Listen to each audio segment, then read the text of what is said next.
பேரன்பு கொண்ட சொந்தங்கள் யாவருக்கும் வணக்கம். இன்னைக்கு என்ன இந்த வீடியோவில் ஒரு முக்கியமான அவேர்னஸ் பார்க்க போகிறோம் அப்படின்னா, இன்னைக்கு காலையில் எழுந்திரிச்சு பயங்கர போராட்டம் இந்த வீடியோ போடுறதுக்கு. ஏன்னு கேட்டிங்கன்னா, பிரிண்டர் ஒர்க் ஆகலை இந்த ஜட்ஜ்மெண்ட் காப்பி எடுக்கிறதுக்கு. அதாவது ஊத்தங்கரை பகுதியை சார்ந்த அன்புக்குரிய தம்பி திரு அருள்வேடி தகவல் ஆணையத்தில் மேல்முறையீடு போய், அதாவது 18(1) கீழே புகார் கொடுத்து, சார் பதிவாளர் அலுவலர்கள் என்னை டூஜேயில் அந்த அலுவலகத்தில் நான் கேட்ட கோப்புகளை கலாய்வு பண்ண விடலை அப்படின்னு சொல்லி அவர் புகார் பண்ணியிருந்தாரு. அந்த புகாரை விசாரித்த தகவல் ஆணையம் சக்கீல் அக்தர் ஆணையர் அவர்கள் அந்த சார் பதிவாளர் அலுவலகத்தில் இருக்கக்கூடிய அந்த ஆஃபீஸருக்கு கிட்டத்தட்ட 10,000 ரூபா நஷ்டஈடு போட்டு திரு அருள்வேடிக்கு இழப்பீடா வழங்கியிருக்காங்க. அதை அருள்வேடியும் போய் அவர் டிடியா எடுத்து கொடுத்து அதையும் அவர் வாங்கிட்டார். ஸோ இந்த ஜட்ஜ்மெண்ட் எப்போ நடந்தது, இந்த தகவல் முழுசா நம்ம சேனலில் வெளியிடணும் அப்படின்னு நான் விரும்புகிறேன். ஏன்னா ஆர்டிஐ பயன்படுத்துகிற உறவுகள் நிச்சயமாக இந்த மாதிரி ஒரு ஊக்கப்படுத்தும் நிகழ்வுகள் உங்களுக்கு தெரிவிக்கும் போது நீங்களும் கொஞ்சம் உற்சாகத்தோடு இந்த சட்டத்தை பயன்படுத்துவீங்க அப்படிங்கிறக்காக இந்த தகவல்களை உங்களுக்கு நாங்கள் தெரிவிக்கிறோம். ஓகேவா? இப்போதான் நம்ம சேனலை முத பார்க்குறீங்கன்னா மறக்காமல் சப்ஸ்கிரைப் பண்ணி சப்போர்ட் பண்ணுங்கள். இது போன்ற பதிவுகள் தொடர்ந்து வரணும் அப்படின்னு நினச்சிங்கன்னா பெல்லைக்கான கிளிக் பண்ணி வச்சுக்கோங்க. அப்போ தான் நோட்டிஃபிகேஷனில் தகவல் உங்களுக்கு உடனடியாக சேரும். சரி, வாங்க வீடியோக்குள்ளே போகலாம்.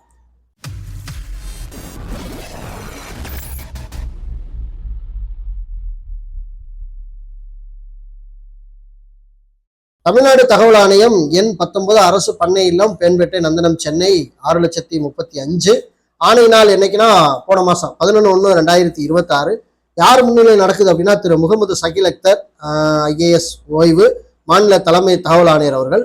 வழக்கு எண் பார்த்தீங்கன்னா கம்ப்ளைண்ட் பெட்டிஷன் 6183 ஃபார் SCIC 2024 இதான் வழக்கு.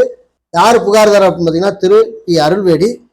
எதிரானவர்கள் யார் அப்படின்னு பார்த்தீங்கன்னா பொது தகவல் அலுவலர் சார் பதிவாளர் அலுவலகம் மூத்தங்கரை கிருஷ்ணகிரி மாவட்டம். ஆணை என்ன அப்படின்னு பார்த்தீங்கன்னா மனிதாரர் தகவல் பெறும் உரிமை சட்டம் 2005 பிரிவு 6(1) கீழே 10/10/2024 தேதியிட்ட பொது தகவல் அலுவலர் சார் பதிவாளர் அலுவலகம் மூத்தங்கரை என்ற முகவரிக்கு அனுப்பிய மனுவில் கிருஷ்ணகிரி மாவட்டம் மூத்தங்கரை வட்டம் ஒன்னாக்கரை சூளைக்கரை வருவாய் கிராமத்தின் 1994 முதல் 2023 வரையிலான இறப்பு பதிவேடு மற்றும் இனாம் காட்டு பட்டி கிராமத்தில் 2008 முதல் 2009 வரையிலான இறப்பு பதிவேடு ஆகியவற்றை கலாய்வு செய்ய அனுமதி வழங்குமாறு கோரியிருந்தார். டூஜேல அதாவது அந்த சார் பதிவு அலுவலகத்துல இந்த இறப்பு பதிவேடுகளை அந்த ரெக்கார்ட்ஸை எல்லாம் ஆய்வு பண்றதுக்கு அவர் கேட்டிருந்தாரு.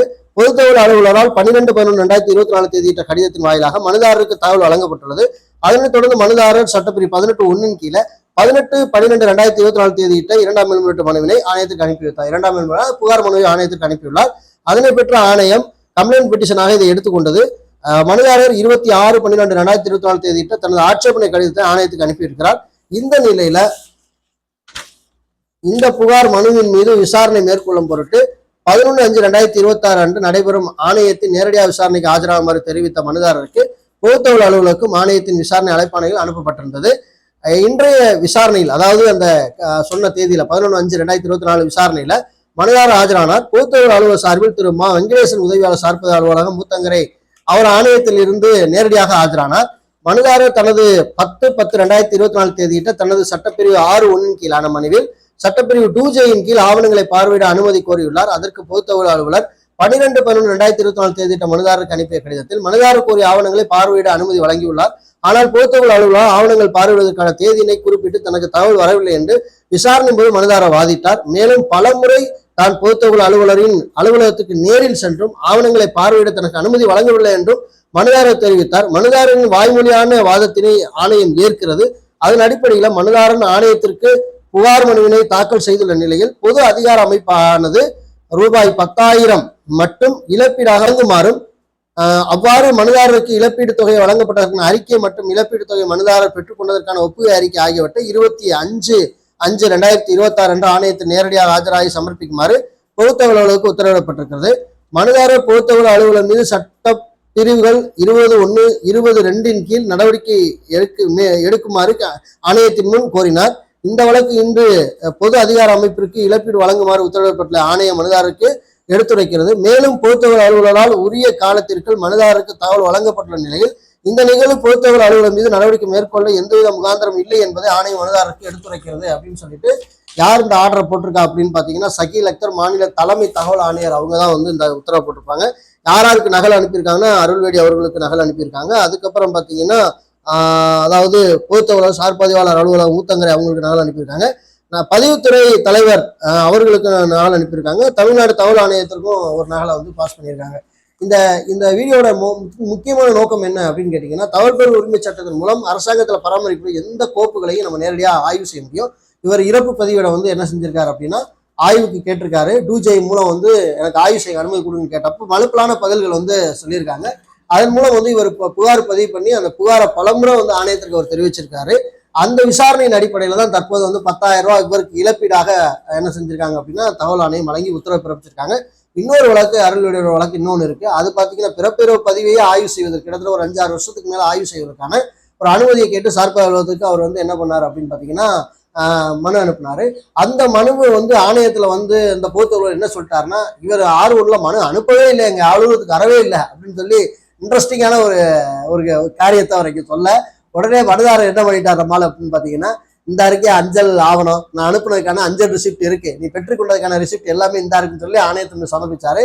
அதுவும் ஒரு சூப்பரான ஒரு அற்புதமான வழக்கு. அதை நம்ம இன்னொரு வீடியோல வந்து தெளிவா பேசலாம். அருள்வேடி யாருன்னு நிறைய பேருக்கு உங்களுக்கு தெரிஞ்சிருக்கும். அவர் லா படிச்சிருக்க ஒரு வழக்கறிஞராக தற்போது இருக்காரு.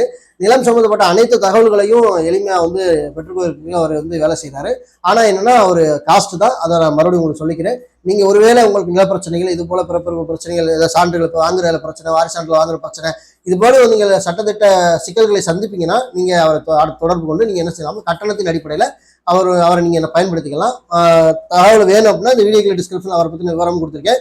இந்த திரையில வந்து அவரோட கான்டாக்ட் என்ன கொடுத்துருக்கேன். உறவுகள் வந்து நீங்க அவர் எப்போ ஃப்ரீயா இருக்காரு அப்படின்னு கேட்டுக்கிட்டு அந்த டயத்துல உங்களுக்கான தகவல்களை கேட்டு நீங்கள் பெற்றுக்கொள்ளும்படி சொல்லிக்க விரும்புறேன். இந்த தகவல் உங்களுக்கு பிடிச்சிருந்துச்சுன்னா மற்றவங்க ஷேர் பண்ணுங்க.